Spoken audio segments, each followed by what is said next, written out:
Welcome to a Threshold, living in between with intention and awareness. This is Julia and my weekly live podcast. And I am Emily Conway, and I write a Thin Space newsletter about living with intention and awareness. I write personal essays over there, and you can go check that out there. And then, Julia, tell us about yourself. I'm Julia Rymant, and I write Embodied Living, where I explore the intersection between the material world and the immaterial world and how those two come together. So you can probably guess by our descriptions why our work overlaps a good bit. And we really enjoy doing these podcasts at the intersection of our work.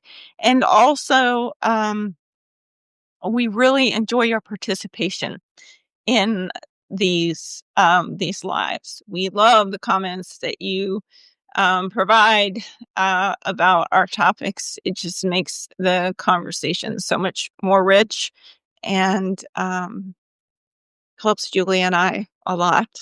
Anyway, we're going to talk today a little bit about our relationship with the natural world. And this is sort of the first of a loosely defined 3-part series on creating and inhabiting sacred containers. We're going to have a couple more podcasts sort of in this vein in the next couple weeks. Julie is going to talk about the next one at the end of our time today. So hang in there for that. But today I want to start by talking a little bit about how we relate to the natural world. And this came up for me relatively recently. I wrote a piece about this on my Substack. The piece is called 2 Ways to Be in the World. And I had taken a trip out to California. I have work stuff out there a couple times a year. And I was out on a lake with my very good friend who is Indigenous and very attuned to her way in the world and her relationship with land and her self as a part of nature. So we were out on a lake and we were paddleboarding, and I was sitting down because I was frightened of falling off the paddleboard if I stood up. And we were paddling around the lake, and I said, I have such a hard time being with the natural world, because I'm afraid that if I kind of open myself up to nature, I'm going to feel all the pain that the earth is going through right now. And I'm not sure that I'm going to be able to handle that. And she very wisely said, and there's more about this in the piece, so you can read it if you want. But, I think given your background and what you've been through, she said, I think you're probably fine. She said, I think you probably don't need to worry about opening to the world, about feeling the pain. I think you're basically already there. You're in it. You're open. In other words, she was saying, don't worry about it, Emily. Don't try to achieve something that other people are saying you need to achieve. Don't try to do it somebody else's way. You're fine. She was just sort of giving me permission to be with and in nature without feeling like I was doing it wrong or that I was. And that really shifted something for me. When I got back home to Nebraska, Iowa, I went for a long run out in the prairie. And I realized, I move through nature and nature moves through me. And that's how I experience it. And it was one of those really wonderful moments where I didn't feel like I had to that I was missing something, that I wasn't listening, um, that I was doing it wrong. And since then, I've just felt a lot more peace around being in nature, being outside, being with whatever we call it. Um, so that story made me think about a couple things. Number one, we are nature. Number two, we talk about having a relationship with nature.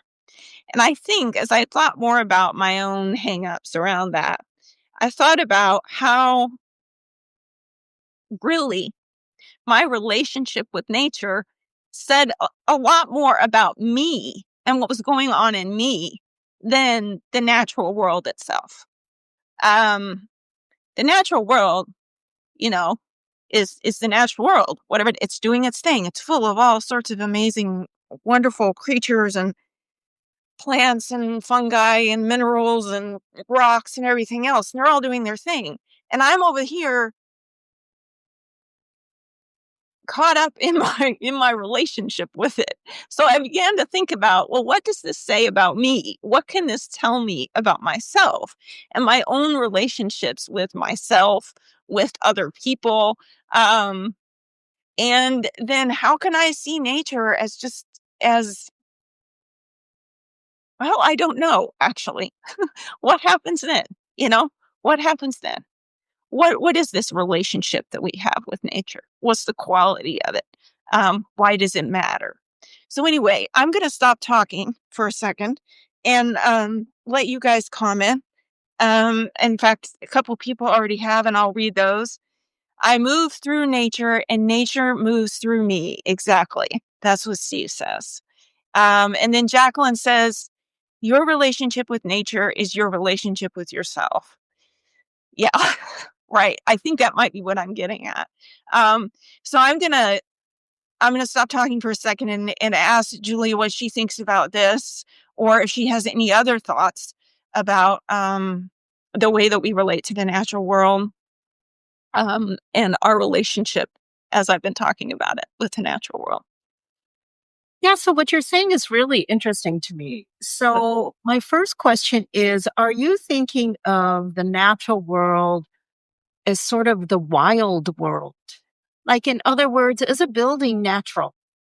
Yeah. Right. And so, like, I'm curious about that. And then I'm curious what your expectations for yourself were around interacting with whatever you think the natural world is. Like, did you imagine you were supposed to like light candles and run around naked and, sing to the new moon? Or, like, what did you think you should be doing that you have now sort of stepped back from?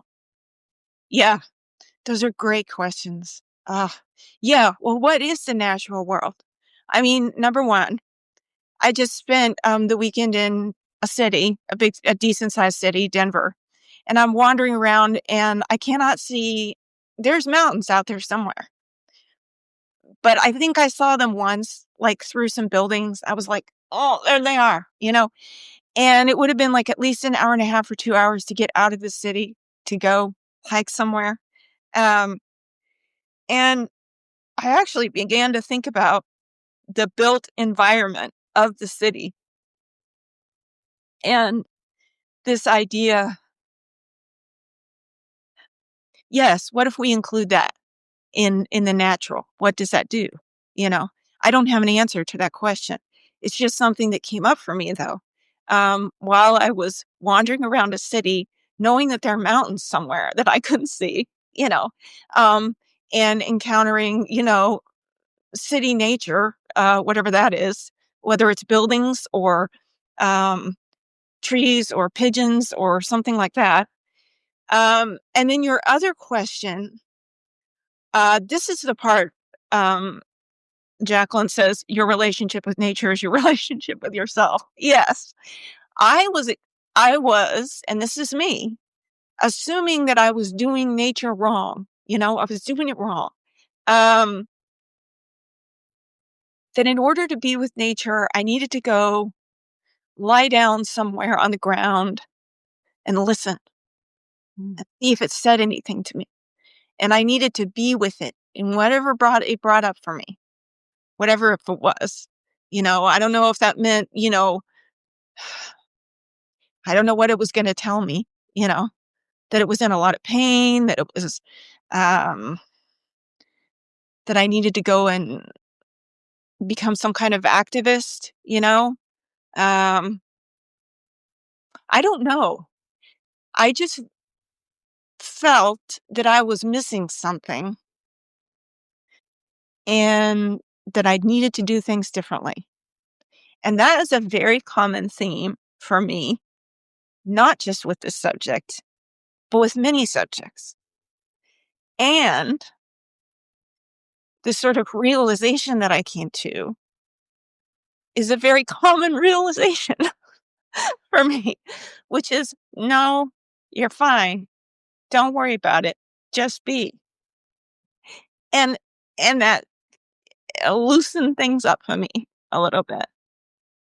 So those are some quick answers to your questions, Julia. Um, we've got some other comments here though. Oh, yeah. Why don't you read them? Okay. So Jacqueline said, I'm also thinking about our dual relationship, making nature an object. Yes, right. That goes back to this whole idea of we are nature. So how this whole relationship idea is a kind of a dualistic, separate, we can step back and say it's over there kind of idea. Um, Christy says, check out Lil Taylor's new essays on becoming one with a bird. Oh, that sounds really good. I think it is a very common theme for everyone. Yeah. Yeah. And Lily Taylor. Sorry, I don't have my glasses on. That's the problem. Lily Taylor's new essays on becoming one with a bird. Yeah, I will do that. Thank you. Julia, I'm interested in your own experience with any of this. If you've had, yeah. It's interesting because I do think often when we use the word nature, Mm. we picture an object in a particular place and way separate from ourselves. So it's often out in some place where we perceive as semi or completely wild, right?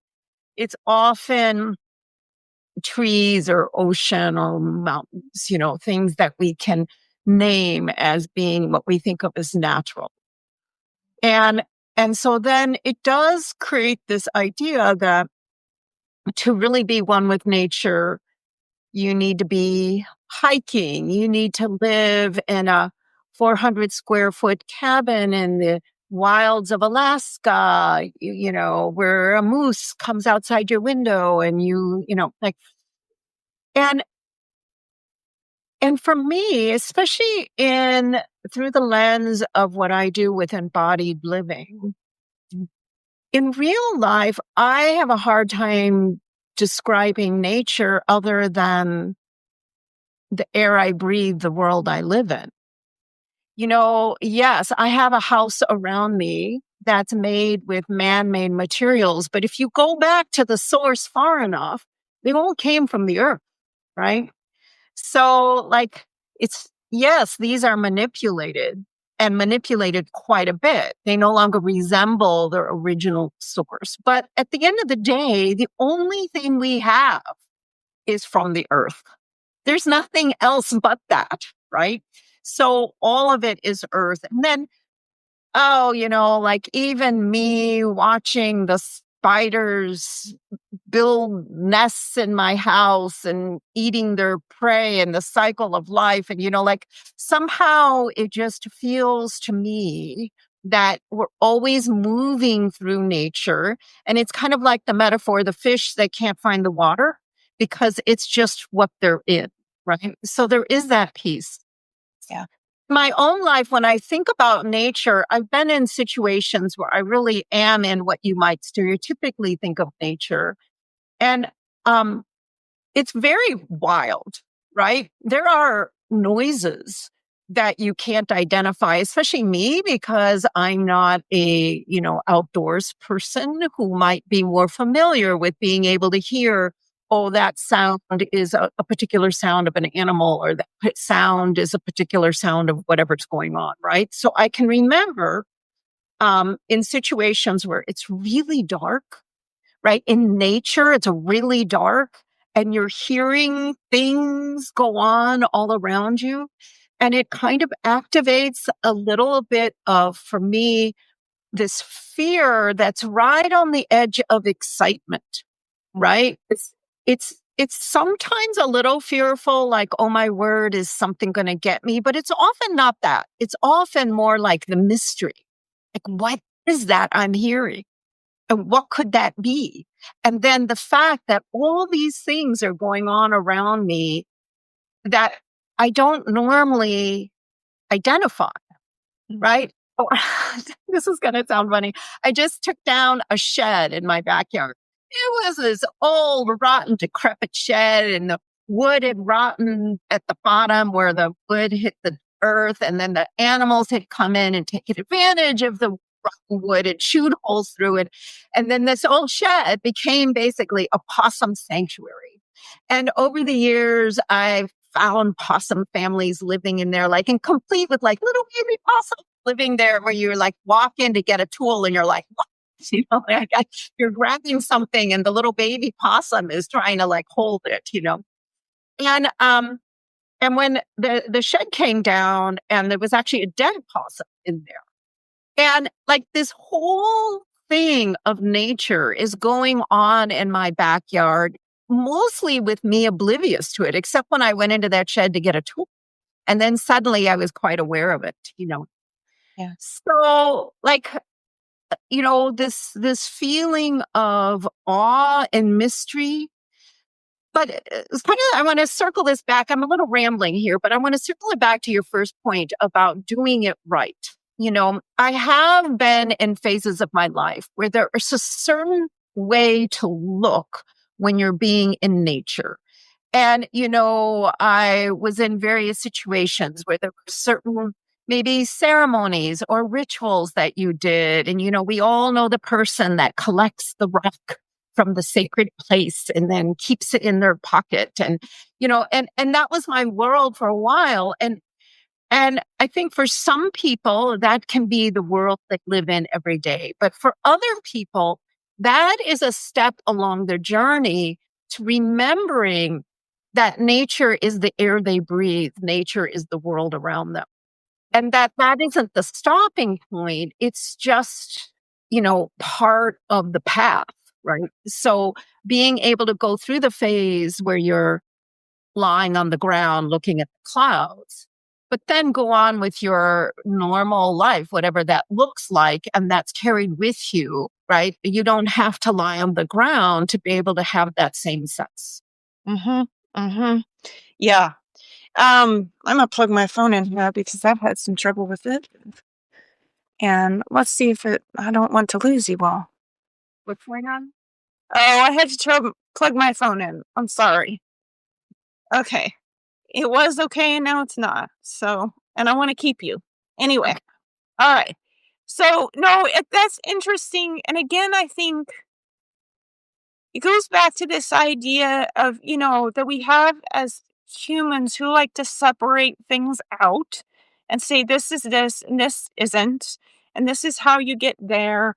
And I love the idea, I'm thinking about the spiders in my own house and how my daughter, like, I try not to kill anything in my house. Other than I have to say that when I lived in Atlanta, Georgia, and we had huge flying cockroaches, those I killed. Other than that, though, all of this is going on. Yeah, I have groundhogs basically who are slowly eating my shed in my backyard. They've renovated it and now but I want to circle back a bit to our theme for the next couple weeks, which is creating and inhabiting sacred containers And again, I don't think, yeah, nature is not something we create, it's something we are. And um, we inhabit it. And I think what we've been talking about here is, what's considered inhabiting nature. I'm just gonna hold it. I'm gonna hold you guys. Um, yeah, I'd like to hear more from the people listening too. I would Like, too. what is your relationship with nature? Like, Yeah. when you want to have an experience of getting in touch with nature, what is that like for you? Do you go out to a wild place or to Mhm, a place that more resembles Earth in its sort of original form, right? mhm, Trees, things we identify as Earth. Or can you find that place inside yourself, regardless where you are? mhm, Do you have particular rituals that you do, particular places that sing to you more? So mhm. I'd like to hear what other people's experience is. Yeah, I would too. Absolutely. I mean, and I'm thinking about my own answers to those questions. And of course, I love hiking in the prairie. I love hiking in, you know, but I also like my garden, which is in smack in the middle of the city off a really busy road. Chrissy says, go outside. Here I walk by the water and the woods. Yeah. There is. I have a particular affinity towards mountains and towards Mhm. trees. Although, honestly, you put me in a prairie and I'll love that. Like, I'll kind of love wherever I am at that moment, right? Yeah. Yeah.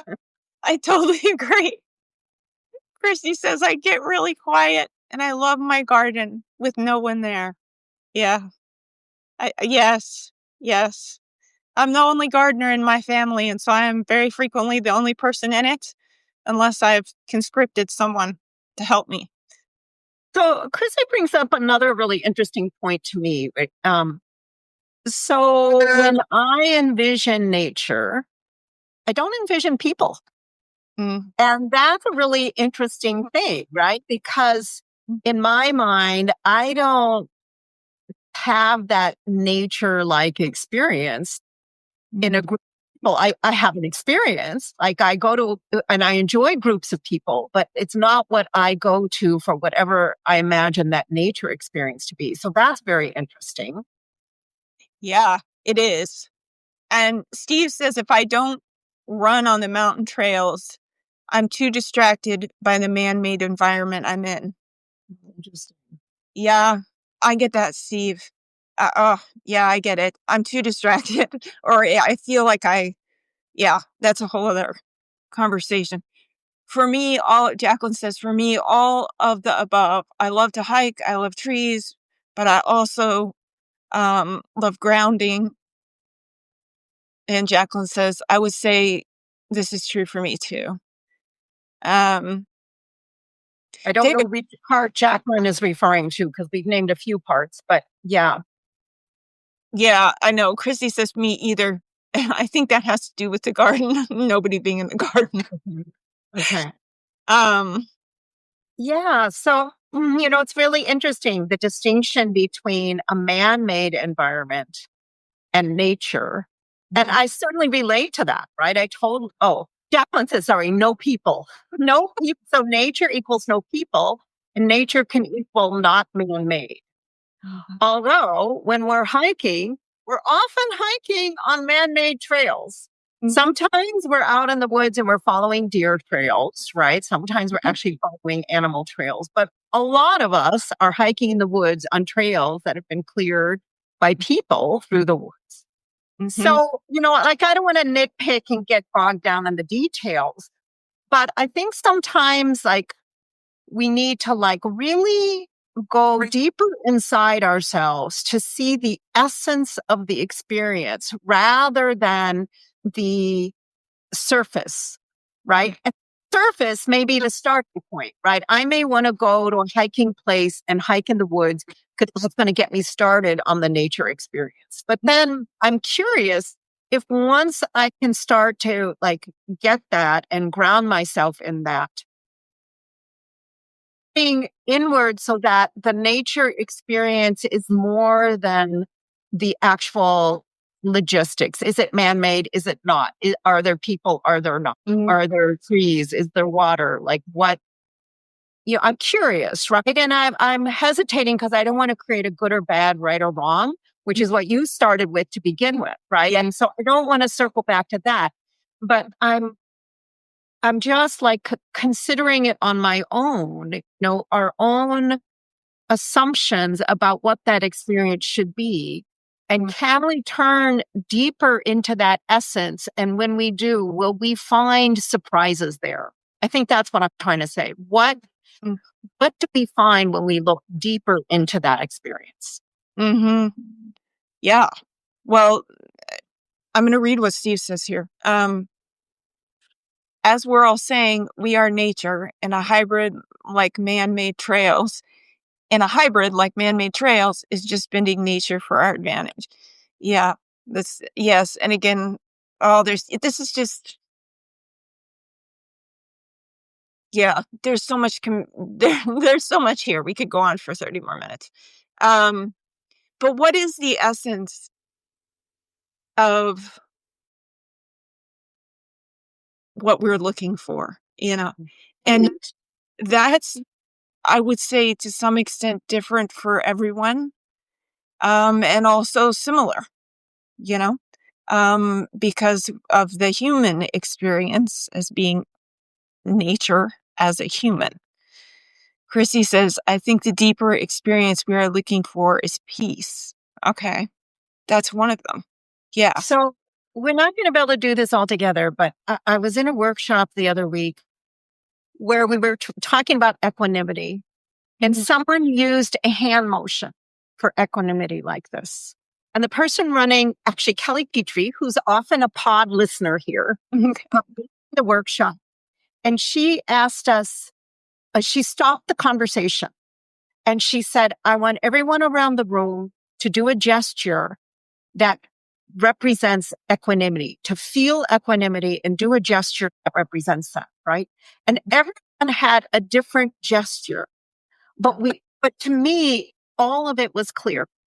So right now, I'm going to suggest we can't see each other, which is so unfortunate. But I'm going to ask all of us to just take a moment and feel that nature feeling inside us. Like, what is that feeling that we seek and find when we're in nature? And do a gesture that represents that for you. So it's nonverbal. Mm. We're each doing it on our own. We can't see each other. But what does nature feel like? And allow your body to express that.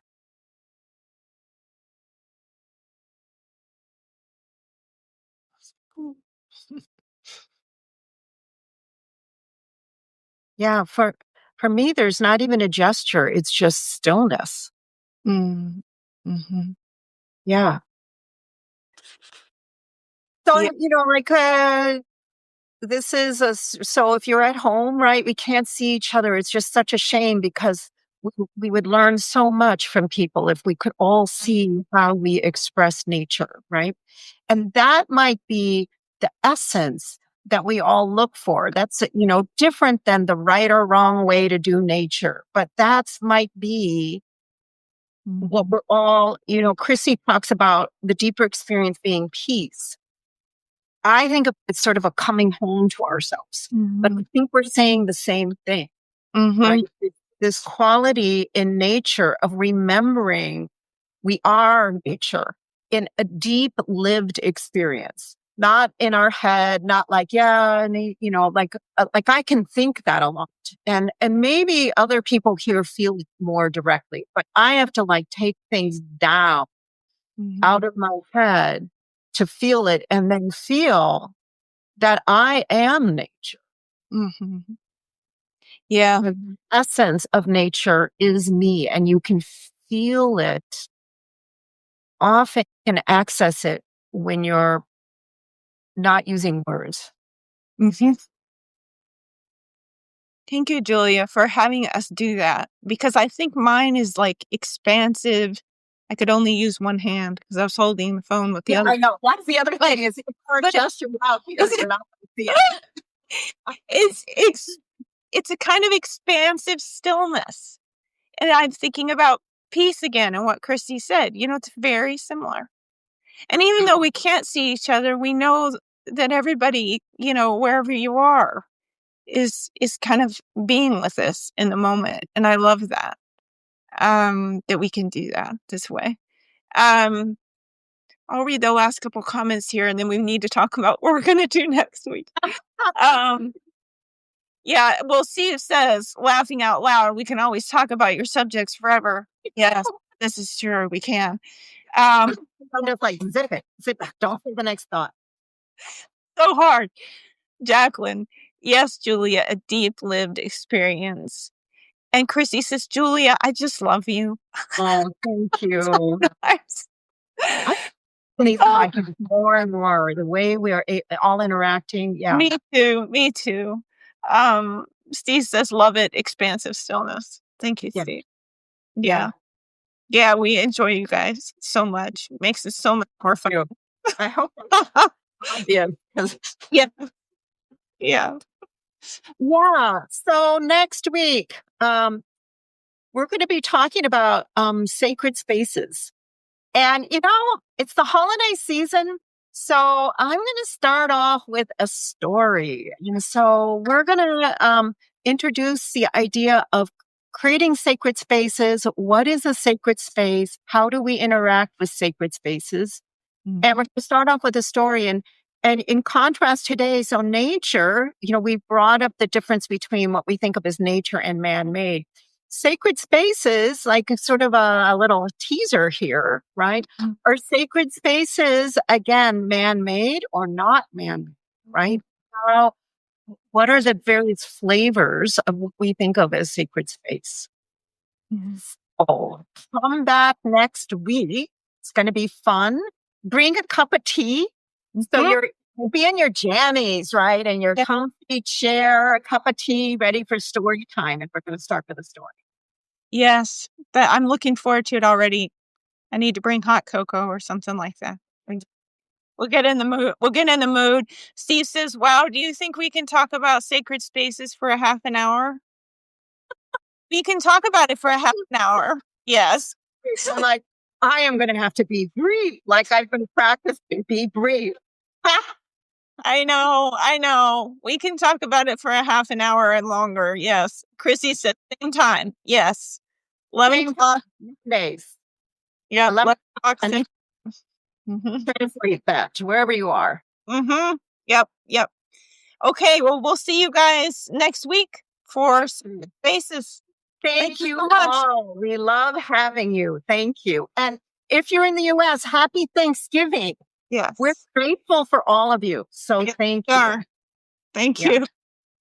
Bye-bye. Bye-bye.